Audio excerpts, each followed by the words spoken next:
Λοιπόν, η επόμενη παρουσίαση έχει να κάνει με το user experience από τα site και το πώς μπορούμε να το κάνουμε καλύτερα, και θα το παρουσιάσει η Crystal. Είναι επίσης στα αγγλικά, οπότε μπορούμε όταν είναι έτοιμοι να προχωρήσουμε. So I'm going to be talking about user experience today, as you might have guessed. Brian's talk was a really good lead into this because he's talking about, don't do what your client wants, do what they need. And this talk is going to be more about figuring out exactly what it is they need based on what the users need. So UX is kind of intimidating if you're first getting into it. So I'm here to show you that it's really not, and you don't have to be scared. I will help guide you through the process. My name is Crystal. I am the creative director of my company, lucidfox. I do user experience consulting for companies like Akiba. I help make the extensions and websites easier for people to use and to connect with their audience. I've also been doing web development and design since I was 11 years old. And I now have a baby of my own, so it's been a long time. I have my Twitter handle up there. You can follow me there. I will be tweeting a link after I'm done for the slides here. Also, I apologize if some of the formatting is a little bit off on this because we just had to switch computers and I had no time to proof it. So I'm just going to jump right in. How many of you are familiar with the term UX or user experience in general? Most of the room. Okay. Can I have a volunteer to tell me quickly what you understand UX to be? Come on, be brave. Yes, go ahead. What do you understand UX to be? It's a feeling you have when you use a site or after you finished using it. Yes. Okay, yeah, you're exactly right. So that's what I'm going to be talking about. I am impressed because I was expecting people to say something about UX design. So very well done.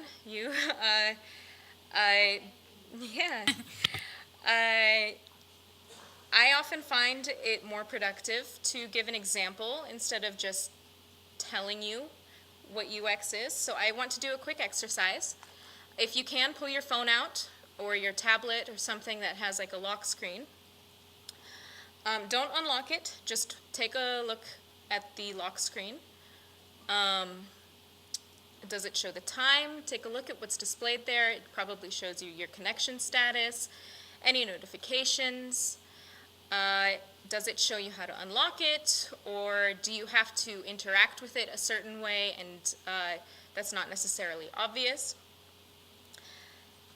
That lock screen is a prime example of a user interface that you use all the time, constantly. It gives you information in a quick, visually pleasing manner, and in turn, you could give it the information that you want to unlock it or open a certain notification. This screen and every single screen that you could see on your phone or on your computer has been laid out by a user interface designer. The text, the buttons, the notifications have all been selected with care and placed intentionally. But the design of your lock screen is only part of the UX puzzle. It's a common misconception, so if you did walk into this room thinking that I would be talking about design today, don't worry, people use the terms interchangeably. But UX is not the same as UI. So technically, an interface is a point of contact between man and machine, or even two machines where information is exchanged. In the tech world, UI is often talking about the design of the screen and how it's laid out. But As our volunteer earlier said, UX is actually all about the experience. So if you take a look at your phone and then unlock it, I didn't tell you how to do that, if you actually did it. You intuitively knew.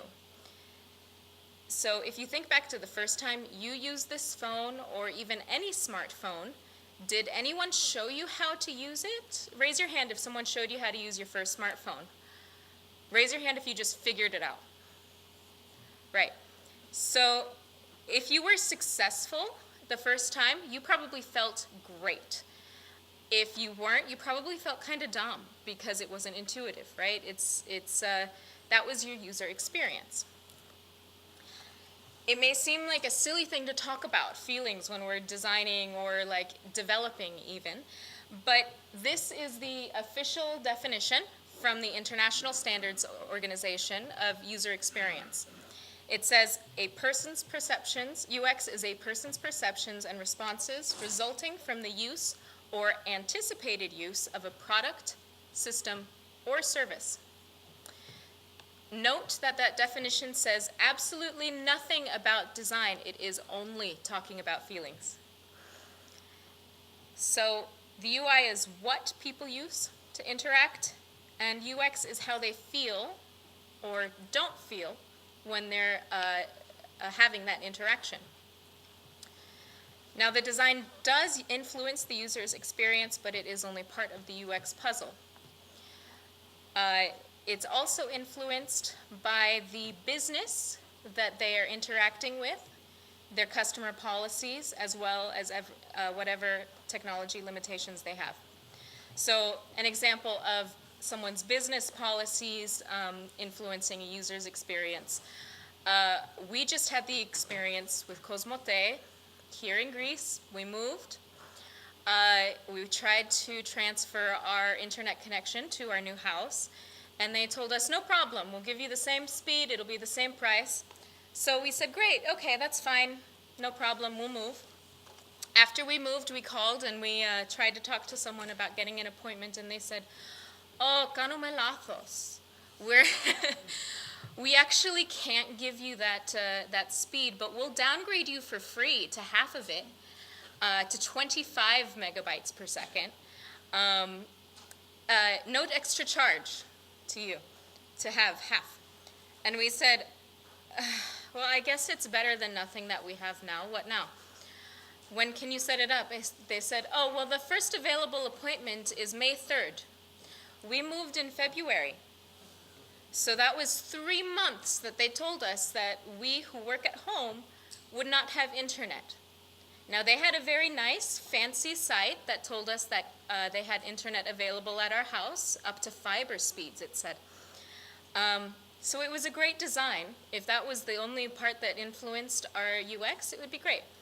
It was not. Their policies and not being honest with us made us have a very terrible user experience, and we are going to be switching to fiber, for real, we hope.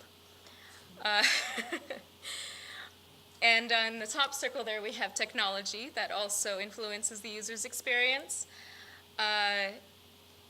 For example, someone who has a phone that's 10 years old is not going to be able to have the same experience on a site as someone with the latest iPhone.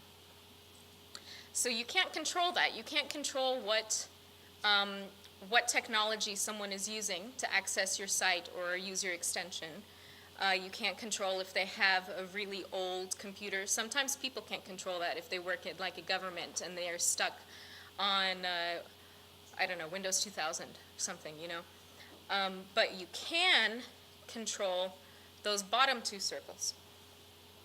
With more user-friendly business practices and a user-friendly design process, you can help shape the reaction of your users to try and help them have a more positive user experience.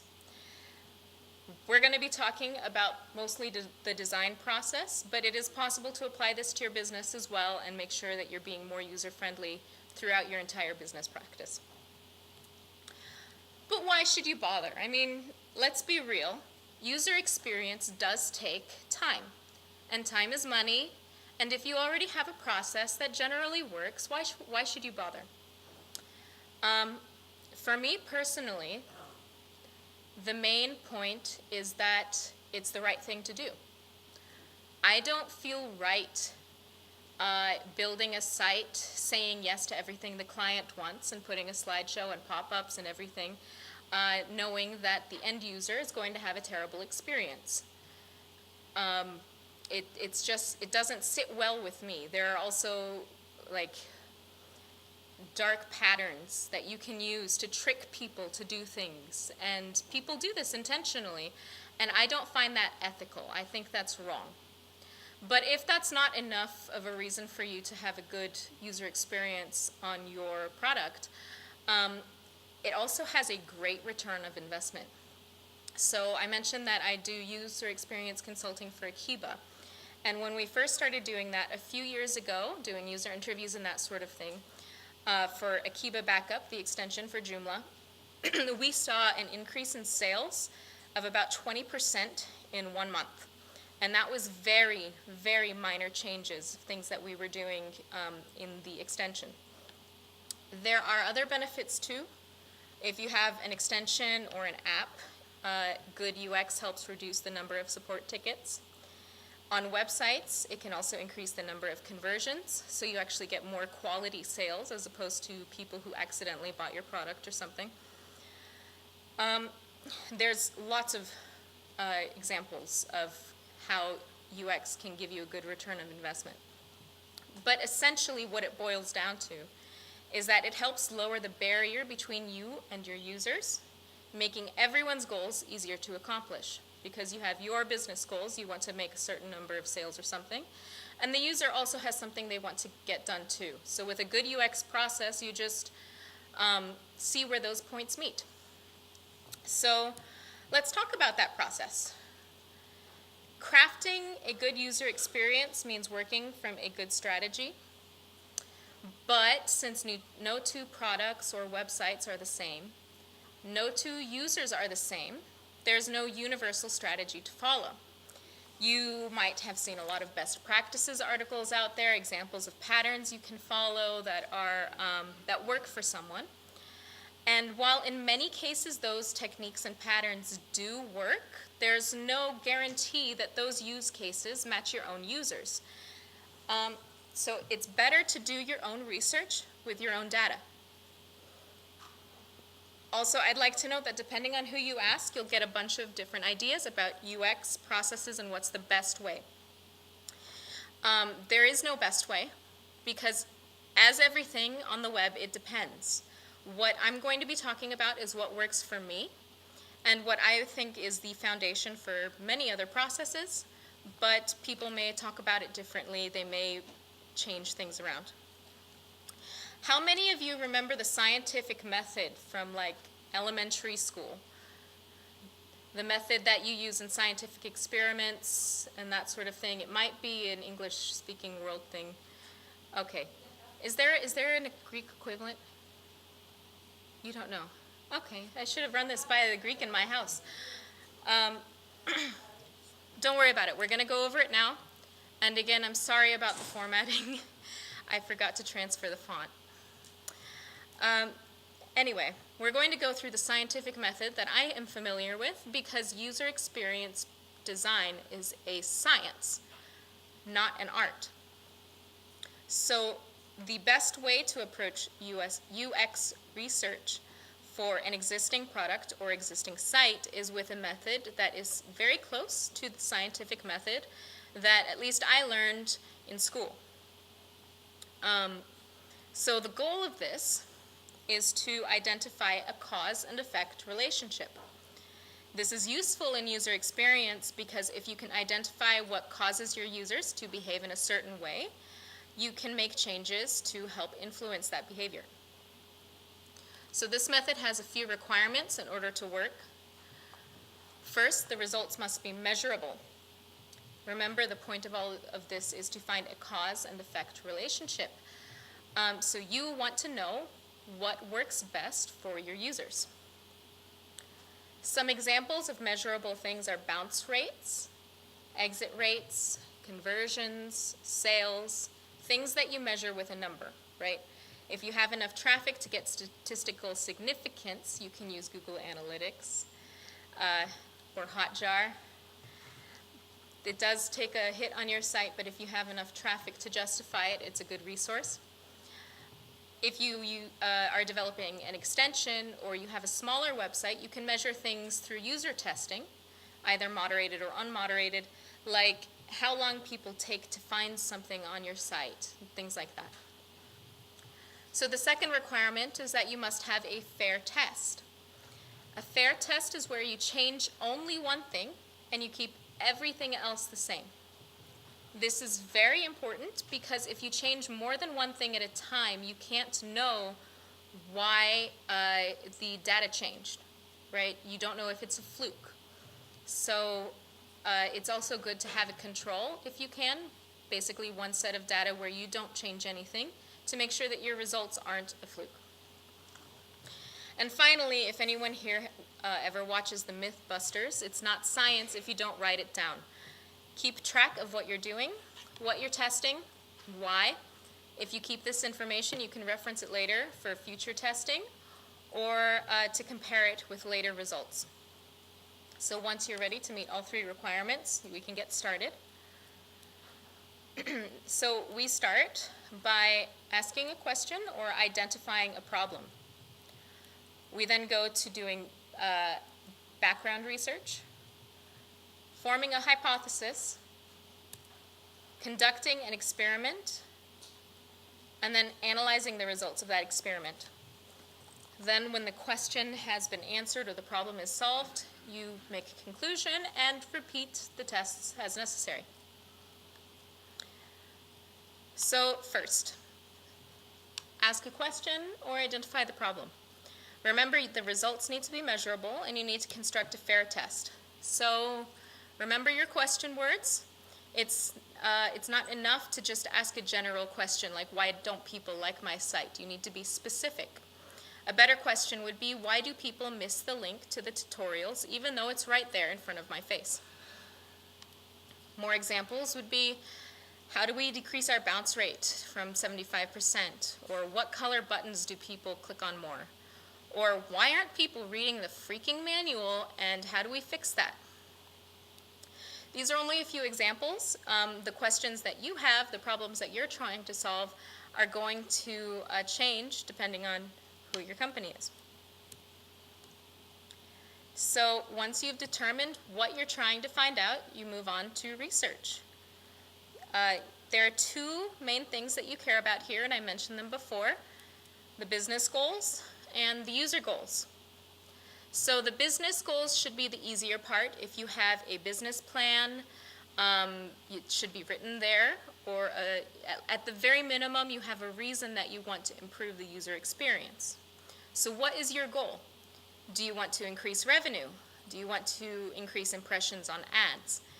Do you want to attract new members to an online community? Each of these goals would have a very different UX strategy. So if you have multiple goals, rank them by importance. Once you have established and written down your business goals, take a look at the user goals, and as it's in the name, this is going to be the bigger part here. And it's a little bit trickier, because before you find out your users' goals, you first need to know who your users are. And that means doing user research. It's predictably the most important thing in crafting a user's experience. These that I've listed here, are they big enough for you to see? Yeah? Okay. These are several tools that UX professionals have up their sleeves to help doing user research. The most common one that you're going to hear about is personas. Has anyone here, raise your hand if you know what a persona is or you've heard the term. Okay, about half. That's not bad. So I know you're not going to be able to read that. That's okay. It's just example text. Personas are fictional characters, like a character in a play, but they're based on your real users. They exist so you can put a face to your research, to remind yourself that yes, there are real individuals using my website or extension. And they exist also because when you deal with data, it's easy to just let the users become statistics, right? You hear all these statistics and you think, oh, it's just a bunch of numbers, your eyes kind of glaze over. But remember that UX is all about feelings and reactions. So numbers don't have feelings, but people do. So we use personas. Typically, a company will have somewhere between 2 and 5. So we have 4 examples here. I just have a quick stock photo, a name, their role, and like their biggest frustration. But you can go more in depth, it's recommended. So at a minimum, you would want to answer what the user needs, what the user wants, and what their habits are. So they're typically divided by characteristics like goals, short bio, motivations, or whatever makes sense for your particular audience. So here we have Kostas. Kostas is a 33-year-old back-end developer. He's an expert in PHP, specifically for Joomla. And he works at a big company and does both back-end development and also helps handle support tickets. He is frustrated because he spends too much time answering support tickets because people are filing tickets that are already answered in the documentation that he took forever to write. So clearly there's a problem here that needs to be solved. Now if we talk about Kostas, it helps us know who he is and that we're trying to solve Kostas' problem on our website. Not just 33% of users are frustrated, right? So these are some other things that personas might also include: the demographics. It's a semi-fictional profile. You might include things that you must do for this persona or must never do for this persona, things like that. So you might be thinking that you have something like this for marketing, or that you know your audience and you can put something like this together quickly. And if you do, that's great. That is a great starting point, but that you are not done. What you have is a proto-persona, something that is based on your assumptions. It's important to test your assumptions when you're doing user research. So it's good to take that information that you already have, mark things that you have from data, like if you already have analytics installed or user surveys, or like customer profiles, and make sure that you mark which things are based on assumptions and that you'd like to test later, or that you're not sure if the results are valid because it was based on an assumption. You can validate your assumptions later at any time by talking to your users. It's important because a quick example would be you could assume that people aren't completing a form because it has too many fields. Say you notice that people are bouncing from this registration form, and you think, oh, well, it's too long, we'll shorten it. But that's an assumption, and it could actually be because they're using a screen reader and your site isn't accessible. So test these things. If you don't have any information on your users or on your customers yet, you need to collect it. This is where stakeholder interviews and user interviews come into play. Stakeholder interviews are interviews with people at your company, or basically you sitting down by yourself if you have a small company and writing down your assumptions. These people who have certain assumptions about the people using your product. User interviews are with people who are already using or maybe considering using your website, service, or extension. What are or were their goals? So with that information, you can craft a persona. I could talk about this for hours on how to create a proper persona, how to make sure your information will help you shape your decisions. But I have a lot more to get through today, and I know that we have a couple of panels coming up, so I'm going to cheat and send you to this resource. It's a short link here. It takes you to a Medium article that has a great long list of resources about personas, tips on doing it yourself, and they're not necessarily for people who have been doing this a long time. They're good beginner resources. So I think it's really valuable, You can either take a picture now, or you can wait till I tweet the slides out later and follow the link then.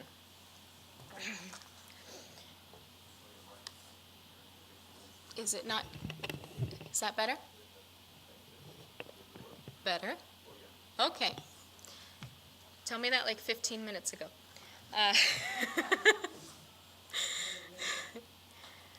So now that you've done your research and you have a good set of personas to work from, we go back to the scientific method and we form a hypothesis. I think this is a Greek word, right? All right, so you know what a hypothesis is, right? Hypothesis. What is it in Greek? Hypothesis. Okay, εντάξει. So if you remember, we're doing this to find a cause and effect relationship between your website and your users. So I find the easiest way is to create a classic if-then statement. For example, if I oversleep, then I will be late.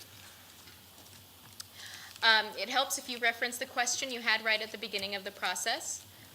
One of my examples was, what color buttons are people more likely to click on? So that becomes, if buy now is a contrasting color, then conversions will go up. This gives you a good base to test your hypothesis. So now we go into testing your hypothesis and doing research to see if we're solving the problem. There are many ways to do this. My example is pretty straightforward. We're just testing which color button converts better. So if you have the technical ability to do A/B testing, and there are sites that help you do this, but be careful because they can up the HTTP requests a lot and make your site slow down. So just be aware of that.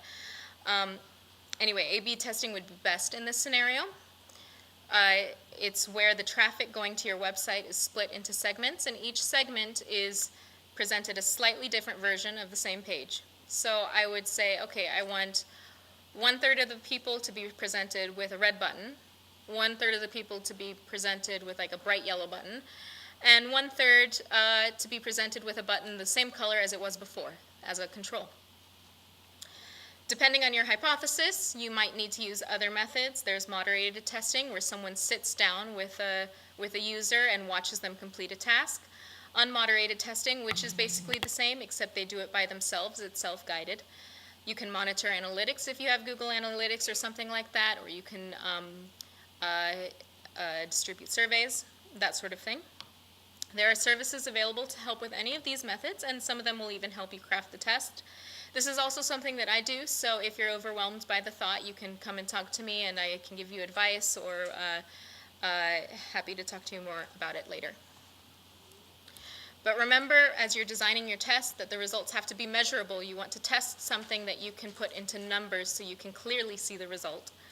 It must be a fair test, so you need to just change one thing at a time. Don't change the text and the button color at the same time, for example, because you don't know which one will change the results. And you need to keep track of it somehow. If you don't meet these requirements, then your results probably won't mean very much. After you run that test, you need to analyze your results.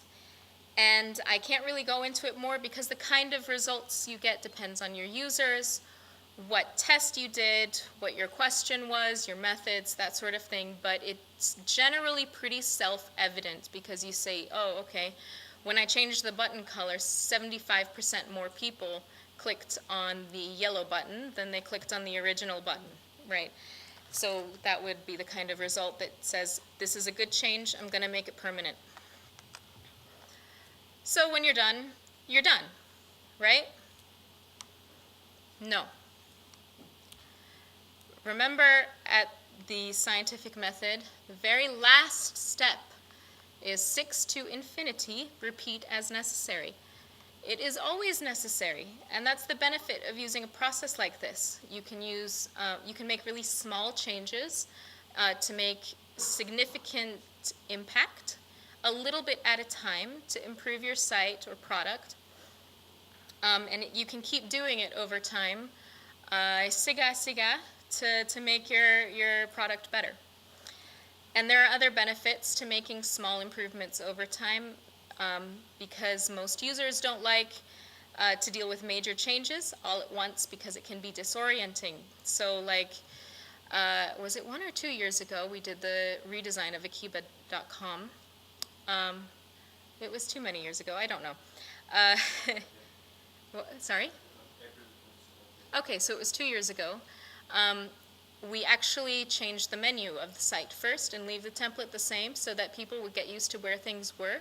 Because if we had changed the design and the menu at the same time, then all hell would break loose. People would be very upset.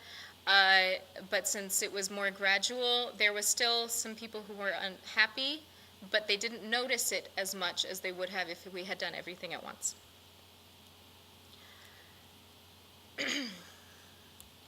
So that's what you do, but chances are you're maybe looking for inspiration on things to test. And you might wonder, can we just use those UX best practices articles? No. Remember, they're not guaranteed to work for your users. Every user is different, your audience is different, and your companies are different. If you find some ideas in an article that you think will apply, that's fine. You can test them. Just don't apply them blindly and hope everything will magically get better. I find it more useful to do user testing, and there's many ways to do this. It's easy. You just pick a common task, like say, I want to see how long it takes someone to buy this product. And then you run a test using UserBob, which is unmoderated testing. It's a really inexpensive way to do it. The quality of the people running the tests might not be so great, but it's interesting that a random person running through your site for even 10 to 15 minutes can reveal more UX bugs on your site than trying to get a highly specific test right out the gate. So it's a good starting point. User testing also helps with unmoderated and I believe moderated testing. Or you can do it yourself, and this is actually how I got started in UX. The book Rocket Surgery Made Easy is the companion book to the book that Brian recommended. It's, sorry Peter, I'm tired. Don't Make Me Think was the first book. That's a good primer on user experience in general. And Rocket Surgery Made Easy is the do-it-yourself. It gives you scripts. It gives you the entire process of how to run a user test. And it's a really, really, really good resource. So that's me in 30 minutes flat. Do we have any questions? I think we have a few minutes. Yes? Well done for your presentation. Thank you. During your process, do you consider the inclusive design guidelines? And do they help you? Do they get in your way? Because you mentioned not always best practices are good for you, but what about the guidelines for inclusive or universal design? I have to make a small disclaimer here. I recently had a baby, and I've been out of the game for a few months, like a year, actually. So, because you mentioned earlier a screen reader. Yeah.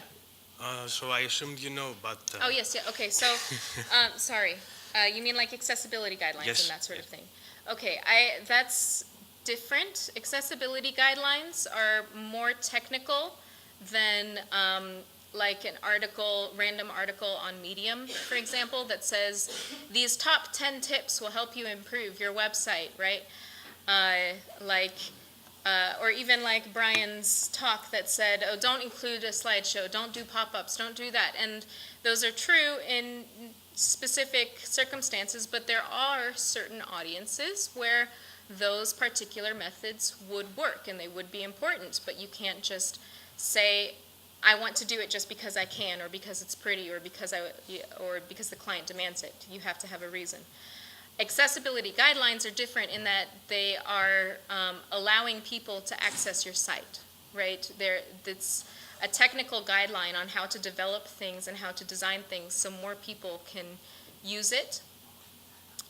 So in the name, you said inclusive, right? It helps your site be more inclusive.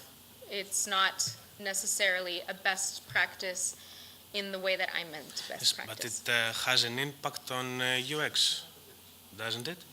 I would say it only could have a positive impact, because if you're doing things to make things more accessible, generally it makes it better for people who aren't necessarily strictly needing accessibility, an accessible website, right? For example, there are the things like about forms where you need to have like the label have the same name as the field and that sort of thing, so that when you're tabbing through, it goes through. And those sorts of guidelines are important to people needing the accessibility aspect of it, but it also helps those of us who just tab through forms, which makes it a better user experience for those who navigate primarily using a keyboard, whether they need to or not. Does that make sense? Yeah, so, Does it answer your question? yeah, okay, thank you. It's fine. Do we have any other questions?